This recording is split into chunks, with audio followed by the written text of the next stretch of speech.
Okay, so picking up where we left off, the truck is now cleaned, polished, looking beautiful, and it's ready to take photos of so we can post them online. I'm going to show you exactly everything I take a photo of before posting.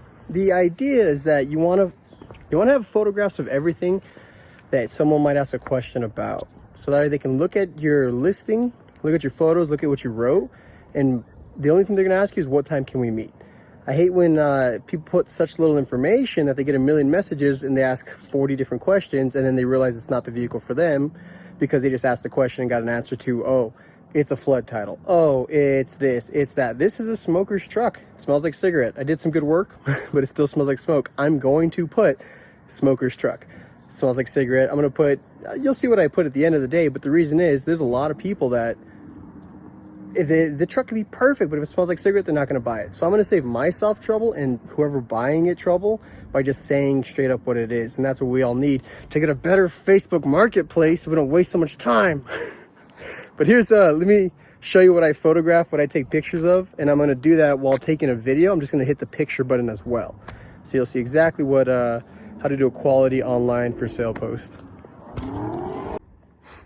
Okay, so first off, you want to get every single corner. So I just took a photograph. This is called the, I think they call it a 3/4, because yeah, you get to see the front end all the way down to the back, both tires, all that stuff.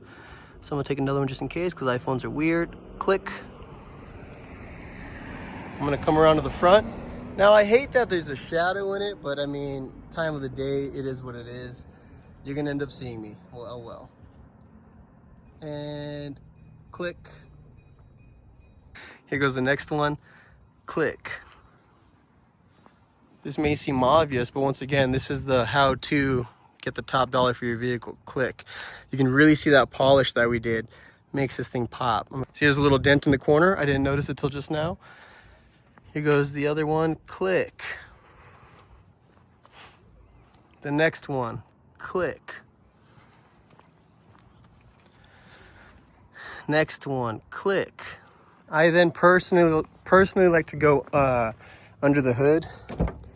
Yeah, let's go interior. You can always mix and like rearrange them when you buy, when you're doing the listing. Here's one of the dash, steering wheel, and gauges. Click.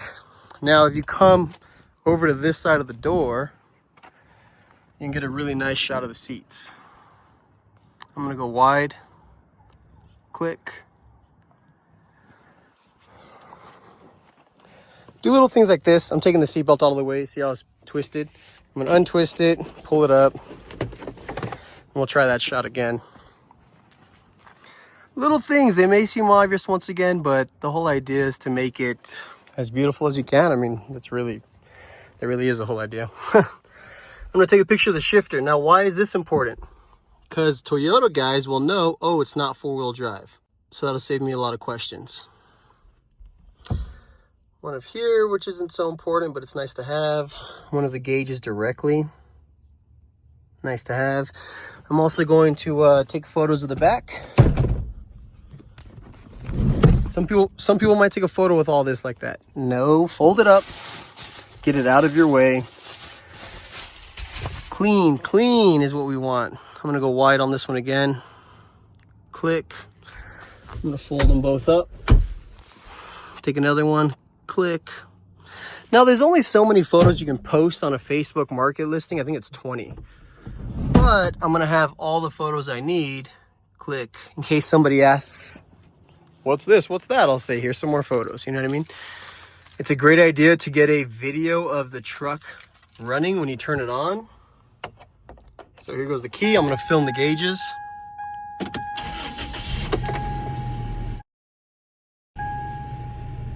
You can see that everything's turning off, which is good. Only thing on is the flashing seatbelt, which, you know, I'm in a parking lot. Really good close-up of the odometer. Click. I'm gonna pop the hood. Oh yeah, it's a really good idea to take a photo of the wheels, especially in this case because they got some good tread on them. Click.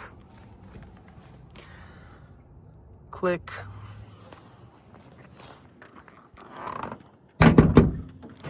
Now, something to keep in mind, click, You don't want to take photos like in front of your house. Granted, you can, but one thing I highly recommend is you don't meet people at your house. Always meet them somewhere like at the nearby Target, nearby whatever that's nearby your house, because you don't know who's coming to your home, you know what I mean? Especially, look, it's rare, but nobody knows when a motor is going to give out. This truck sounds perfect. It's got fresh oil, looks great. It's probably going to have a very, very long life. Very long life. But what if I sell this truck for 10, 11, 12 grand and the transmission explodes in a week? As far as what I see, that's not going to happen. It looks fantastic. It's going to last forever. But can I guarantee it? No, I can't guarantee anything. Nobody can. I can take this to Toyota and they can't give me a guarantee that it won't explode next week. So my point is, if I meet somebody at my house, they buy the truck, they leave, truck explodes or the transmission explodes, they know where I live, and then they come banging on my door. Hey, I want my money back. That deal's done. Trucks are sold as is. Cars are sold as is. That's state of Texas. As is, where is, how is, period. That's what the law says, but some people don't care about the law. So you don't meet them at home. You meet them somewhere else. And also, like I mentioned, it's a very good idea to tell people as is, where is. It's obvious, but you get idiots, especially if you're selling like a $2,000 car. Those are the people you got to be most careful with, because someone buying a $2,000 car is going to expect perfection. And when that transmission starts slipping, don't come back tripping. Some of you may know where that's from. I am going to take a picture of the roof. It's got a faded roof. Click. It's got a faded hood. Click.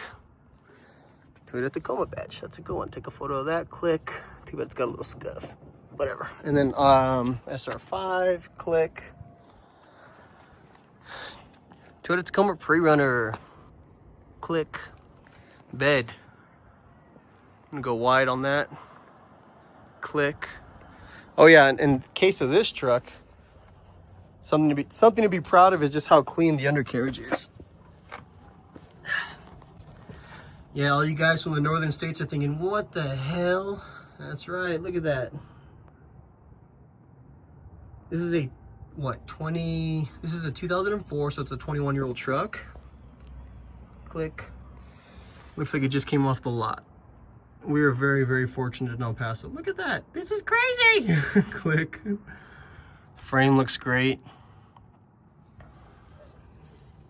A lot of people love their first generation Toyotas like this, but they lived in a place like Chicago, New York, Quebec. I mean, really anywhere that's not the South. Even places in Florida get rust because of the humidity and all. But anyways, they love their trucks, but their truck, motor and transmission are fine, but the frame broke in half or something or another just because it rusted out so bad. Floorboards are gone. That is not the case with this truck. And I think that's why these are still so valuable. Because without the rust aspect, the motor and transmission, you'll get 300, 400,000 miles out of these things. And it sounds, oh, that's crazy, 400,000 miles. We know it because all of them are 20 years old. Many, many, many have reached to that point. By the way, this motor is super smooth, runs and idles great. It's got brand new oil. Previous owner, Mr. Brian, was very on top of his oil changes. Oil looks great. Little dark at the tip, but I mean, that's good oil. Oh yeah, something else I will take a picture of, especially in the case of this truck. We have the original window sticker. So the original window sticker when this truck was brand new is right here. Original manuals, that's a good idea to take a photo of as well, just because, I don't know, people like to see that. It really shows that, like, wow, it's a time capsule type thing, you know what I mean? Click. Click. This truck brand new in 2004. Anybody want to guess what it was? 3, 2, 1. You're wrong. You might be right. $19,400. Suggested retail price $19,400. How crazy is that? Super great truck, taken care of by a super great guy, you know. Look at all that. Click. That's the original salesman. Bill, are you still with us? Texas Toyota. That's from 2004. What a good salesman. Wow, it's the extra key in case you got to make a spare. They gave you a plastic one to replicate. I don't know why that was a thing back then. Manuals all there. Click. So yeah, great truck. Scheduled maintenance guide, passport to performance. How funny. These things are little time capsules. It's cool seeing stuff from '04. Nowadays, everything just has a QR code. QR code to a website that's not going to be alive in 5 years. You know what I mean? They always shut them down. All right, there it is. I'm going to go and cut to showing you guys the listing I made, how I display it, where I post it. In many cases, whenever I find like a car I'm selling, especially if it's unique like this one, I'll find the Toyota forums on Facebook, find the Toyota guys, and I'll post it directly to the Toyota forum, in this case Tacoma first gen forum, because those are the guys that are like, those are your customers, those are your people. And they want to know about stuff like this. 145,000 miles on it, rust-free little truck, pre-runner with the 6 lugs, so it's a great thing. So anyways, that's another tip for you. If you're selling a BMW, go post it to the BMW pages. If you're selling a diesel 3500, go post it to the 3500 pages. That's where your people are. I follow a ton of stuff on Facebook, and it's when I had one car that I ended up selling, so I gotta unfollow them now that the car is sold, but you know, it's how it goes. Cool, see you in a minute. Okay, so this is one of the most important steps. We're just going to call it market research, but essentially it's finding out what your vehicle's worth. That being said, you should always, before flipping a vehicle, you should know what it's worth ahead of time. But in this case, I wasn't too familiar on the Tacoma market. So you want to go to Facebook Marketplace, type in the vehicle you have, and look at similar ones that are for sale in your area. So for instance, I found this 2001 Toyota Tacoma. It's the same generation. It does have 4 doors versus 2 doors, and I believe it's 2-wheel drive. It has 208,000 miles. Yeah, it's 4-wheel drive right there. But it has 208,000 miles, and it has a check engine light. That guy was asking 11.8, so 12K essentially. So this is going to be a little bit more of a similar truck. This one does not have the pre-runner package, so you can see it's a little more basic looking. It's not lifted. It has the base 4-cylinder instead of the upgrades. Yeah, the shocks are not there. So anyways, this makes it's more of a driver's car, not necessarily like a Tacoma. You see the gauge cluster is totally different. They don't even give you a tachometer on this one. So mine would be better than this one. This mileage is 162,000 miles, so very comparable. You always want to check to see if it says clean title, make sure the AC is also working, things like that. So I would say that the first truck was better than mine, but this truck is worse than mine. And this guy's asking $8,000. So that tells me I should be probably south of 12,000, north of 8,000. This is an 03 for 10. It has 250,000 miles, 250,000 miles, geez. Searching through the photos, it looks pretty clean. To be honest, it kind of gives me the impression that it's been repainted, which is a negative. You can tell it is 4x4, which is a positive. And it is 4-door, which is another positive. But based off the mileage and the conditions, like I mentioned, they're at $10,000 with 250,000 miles. It's kind of telling me in my head that 10, 11K is kind of where it should be for the silver Tacoma that we're selling. Based off the fact it's 2-wheel drive, it's a pre-runner, it's 2 doors, and it's very low mileage. All the vehicles we've seen have had higher mileage than the one that we are selling. So there's not an exact science to it. You just look around and you say, is mine better or worse than this one? More desirable or less desirable? And then price accordingly. This is one of the last ones. I think this was the most similar. It is a cab and a half pre-runner, exactly like the one we have. You see, he didn't take time. He didn't polish the headlights. He didn't clean the truck. He didn't do any of the back to black stuff. So he just posted photos and put it up for sale. He's asking, we'll call it $10,000. This vehicle does have similar mileage, 178,000, so he has 25,000 more miles. Decent photos, you know, that's always positive. He has some aftermarket suspension, which is a nice thing. Like I mentioned, though, you can tell that this guy, if he had spent a little bit more time polishing the truck and cleaning it up, and I don't mean literally polishing, I mean like cleaning it up, he'd be getting a lot more value for his vehicle. On a side note, I'm making this after the fact, and my truck's already sold. All of these trucks are still for sale. So, I mean, it's kind of like cleaning up your vehicle makes it pop in a sea of Tacomas. Yours is a little more special looking, and that makes people want to contact you. So, something to keep in mind. Okay, so now for the fun part. This is creating the listing. So, now this is where all of your hard work comes into play. So, you're going to see on the left side, I'm filling out the obvious stuff. Make, model, year. Sorry that the screen's a little off center, but this is where I'm just gonna, the biggest first step is just getting stuff written. 2004 Toyota Tacoma, pre-runner, basic features and things like that. You do want to emphasize, in my case, your strengths.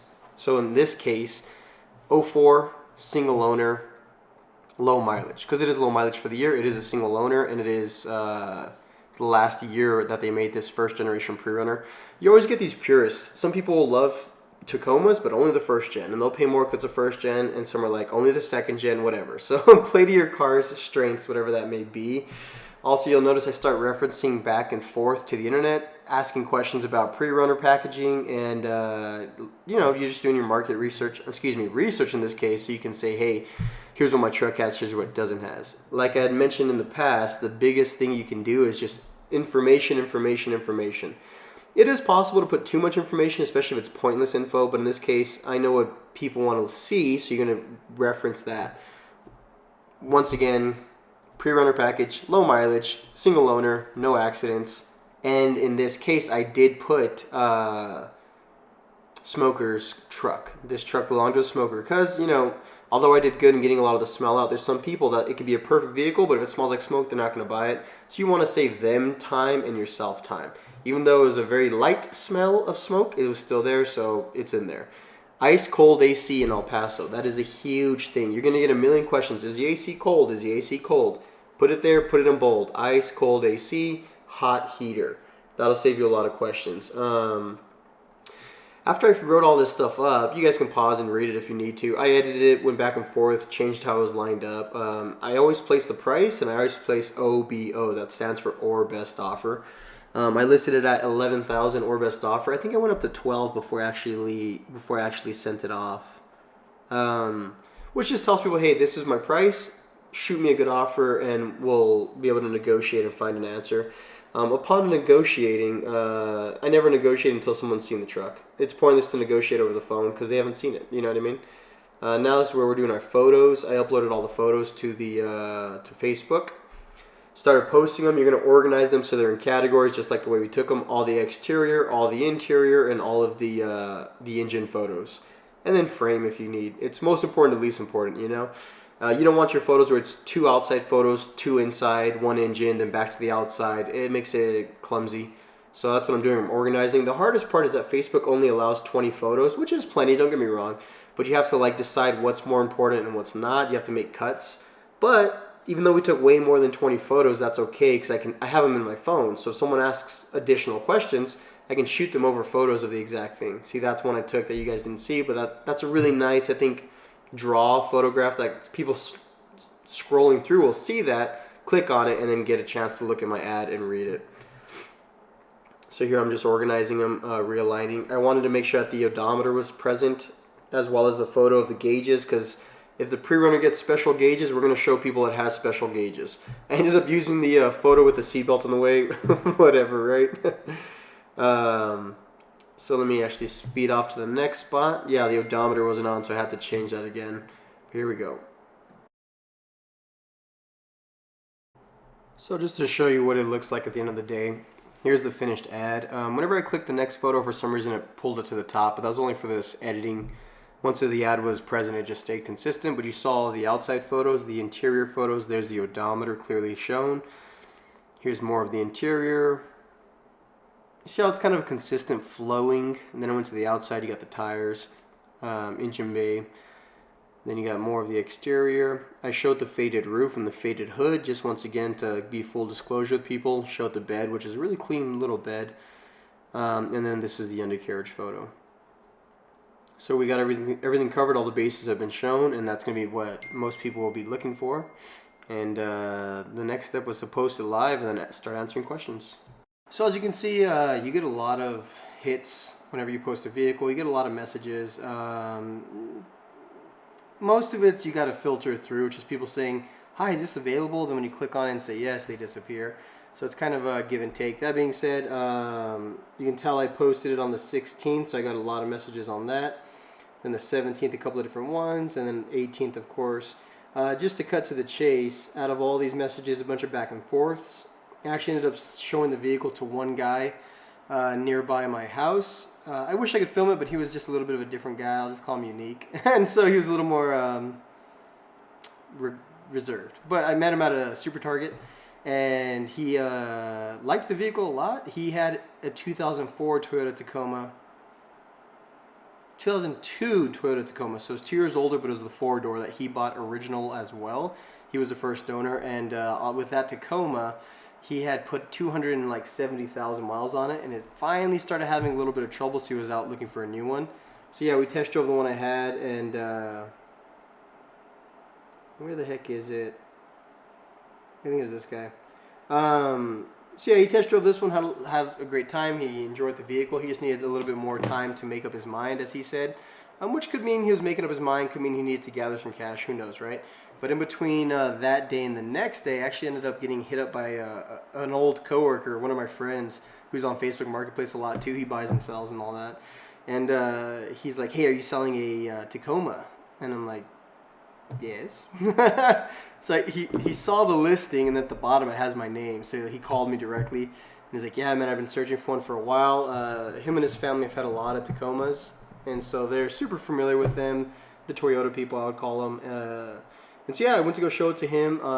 He checked it all out. Luckily, like I mentioned, this is where honesty on the listing is so important, because I sold it to somebody I know. He bought it, and I wasn't concerned about it because I was forthcoming with the post.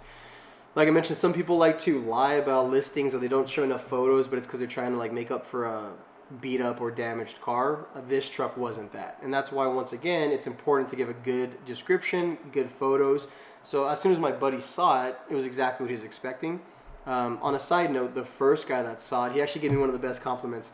After he test drove it, checked it all out, he's like, "Well, yeah, it's." He looked at it and he says, "Yeah, it's exactly like you said it was." And I was like, "Oh, thanks." It was exactly as I stated it, so that's great. You know, it's a real solid compliment. Anyways, my buddy liked it. I contacted the owner, the one I was helping sell the truck. Worked out a number, a price that everyone was happy with. Pulled the trigger, gave him the title, and he's good to go. You know, so the truck has been sold, which is great. And on a side note, all the other trucks that I showed you on the previous steps, those are all still for sale. Which, go figure, right? But I'm telling you, doing the process that we did, which is the cleaning, the polishing, and the grid description, really helps your truck stand head and shoulders above the rest. So mine got sold. Boom, it's gone. The other ones are still asking for whatever they were looking for. And you saw some of the dates. They've been for sale for 4 weeks, 6 weeks, months. You know what I mean? So, but yeah, the truck has been sold. It's went to a great guy, great family. They're going to have it for, I'm assuming, a long time. I mean, if they wanted to keep that truck forever, they really could. They probably have 10 years of life left on it. 2035. It might still be alive in 2035. The motor and trans can definitely do it, but yeah, even if they use it for 5 years and sell it, they'll get pretty much what they put into it. What's crazy is because in 5 years inflation will be even higher, so they'll definitely get what they paid. They'll get it back. So that's the glory of a Tacoma, and that's the glory of Toyotas. Once again, when flipping a vehicle, it's important to know what you're buying, what it's worth ahead of time, and it's a really safe bet if you buy low mileage, clean Toyotas, Hondas, Japanese cars. You can get away with low mileage like American cars, but when they get older, people start to get cautious with them. Anything that's old and German, stay away from. I mean, you're not going to have much luck. Nobody wants to buy an old, low mileage BMW. And granted, if you're talking about 1980s, 1970s, sure, of course. But if you're talking about an 8-year-old, 10-year-old, 12-year-old BMW, like a 2004 3 Series, nobody cares. So it's low mileage, cool, you get an extra $500. So if you're going to start off this journey, start off with the safe bets, which are the Toyotas, the Hondas, imports. Not really Nissan, stay away from Nissans. But Japanese imports are a really, really safe bet. As you get your feet wet and you start to learn the process, you start to learn your market, you can then branch out to other vehicles. Real quick example is that trucks, where I'm at, they sell for a premium, Texas. If you go to East Texas, they sell for even more of a premium. But there's some places where you can sell a truck and nobody really cares. On the contrary, there's some places where you can sell a 4x4 vehicle or an all-wheel drive, and people care a lot. Other cities, they don't. So know your city, know your people. You're also going to learn about how much cash the average person in your city has. That's kind of a vague statement. What I'm trying to tell you is this. Here in El Paso, Texas, if you sell a vehicle for $10,000 or less, you'll still have buyers that can actually scrape together that much money, cash. If you sell a vehicle that's $6,000 or less, you're in good shape. There's gonna be a lot of buyers. If I sell a vehicle for $24,000, $30,000, and I want cash, my buyer pool is tiny, tiny.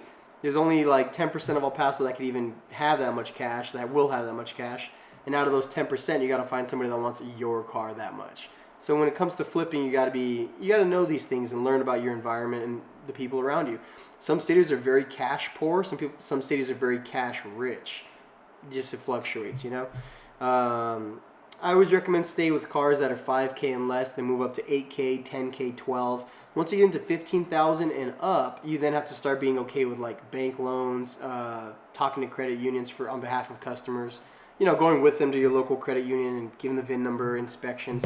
I sold a 2012 Corvette back in 2020, and part of the purchase process that the guy that was buying it from it, the guy that bought it from me, part of the purchase process is I had to take the car to his bank, and they had some person come out and inspect it. It was funny because it was a woman who didn't know anything about cars. She was a bank teller, you know, but she has to go with her clipboard and like, does the vehicle look trashed? No. Does it look modified? Is this modified? No. No.